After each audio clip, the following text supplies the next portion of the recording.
Well, Craig, a big thank you for joining us. And before we get to this weekend's big grand final against Jarrow Vikings, just a bit of a catch-up. I caught up with Edinburgh Eagles before COVID, and obviously, we've had all that disruption. And, if we go back to the 2019 season for Edinburgh, that was a cracking campaign in the North East League. So kind of hit the ground running again, it looks like, from afar anyway. Yeah, really well. That's been our main goal, basically. If we're joining a competition, we want to make a go of it. We don't want to be another number, essentially. So yeah, I think we've got some great players up here that are still to be unearthed. But the more titles we win, the more chance we'll get in better players into the squad. And then hopefully pushing on to further opportunities such as Scotland Pro squad. So yeah, the opportunities are there. It's just getting the players all bought into the system.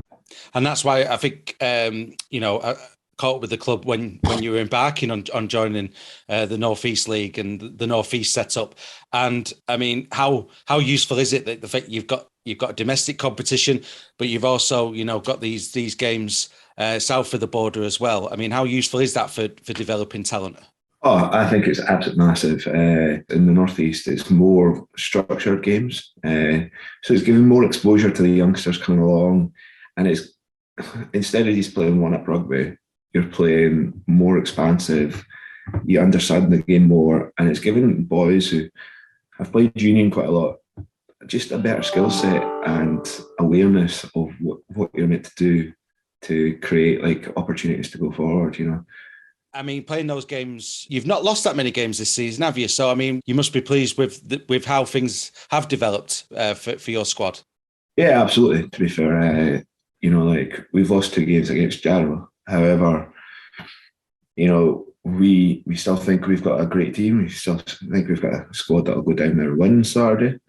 There's been a few challenges in regards to availability, because when you're travelling at least 2 hours across the border, that comes as a challenge itself. It's just trying. Yeah, boys have jobs. We've got a lot of army boys that they might be on exercise, they might be on guard. So you're trying to find the right team, and albeit sometimes it's a bit weaker than we have liked. Our team is purely amateur, so you can only play what you've got. And going forward, it's just trying to get more buy-in. Make coming to play for us more of a commitment rather than just going forward. So, with that regard about enticing players, I've covered it numerous times, interviewing Newcastle Thunder and community clubs up in the North East, just what a cracking setup it is. And when you get a grand final like this at Kingston Park, it's going to be live on our league as well on Saturday. I mean, it's cracking stuff. You have to be really unavailable to not want to play in a game like this. Oh, absolutely. The opportunity there is massive. I think Thunder's got it right.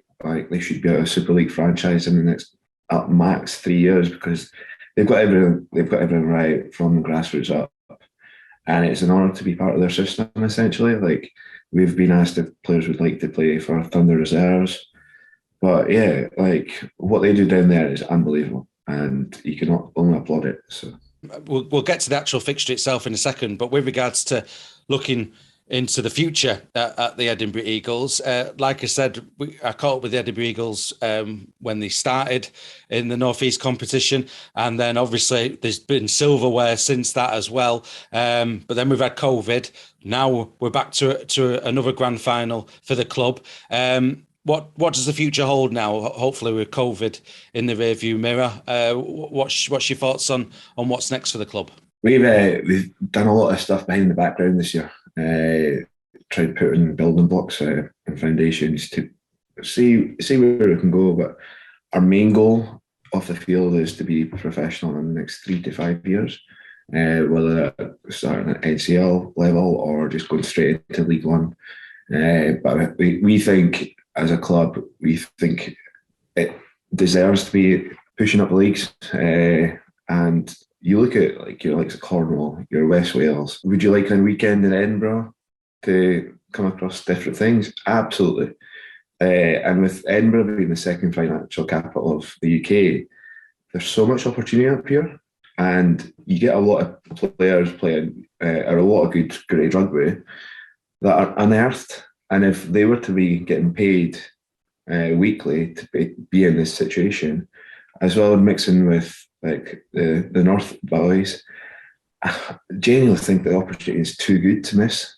And we're excited. And I think it's just step by step. But yes, you have to walk before you can run. However, if we can get all that stuff on behind the scenes, the opportunities there are unbelievable. Yes, absolutely. And we've obviously got this grand final, another grand final for the Edinburgh Eagles. It is against the Jarrow Vikings. You've already touched upon it. You have suffered 2 defeats to them this season already. Not too long ago, actually, the last one.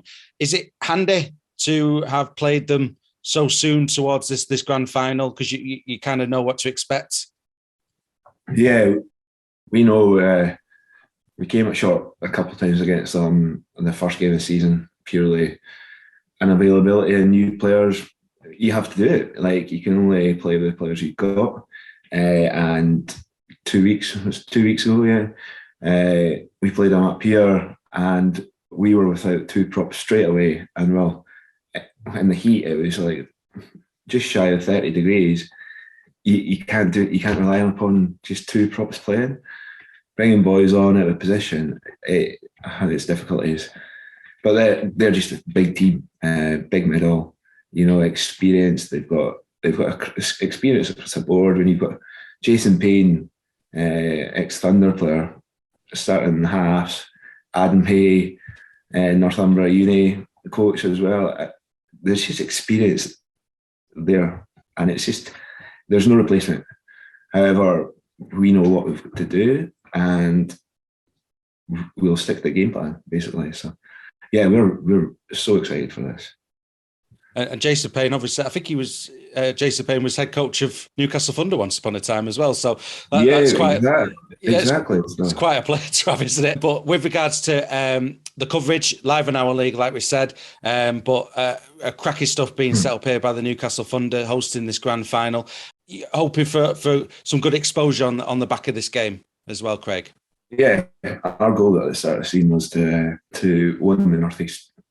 We've went and won the Scottish Cup. We've won the North East Nines as well.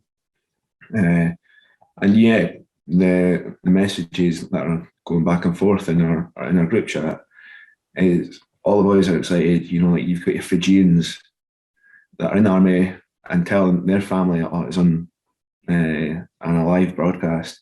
So they're really cock a hoop, and we're delighted with the excitement they're bringing to it as well. So all the boys, there's about 35 boys at training tonight as well. So yeah, we're really looking forward to it.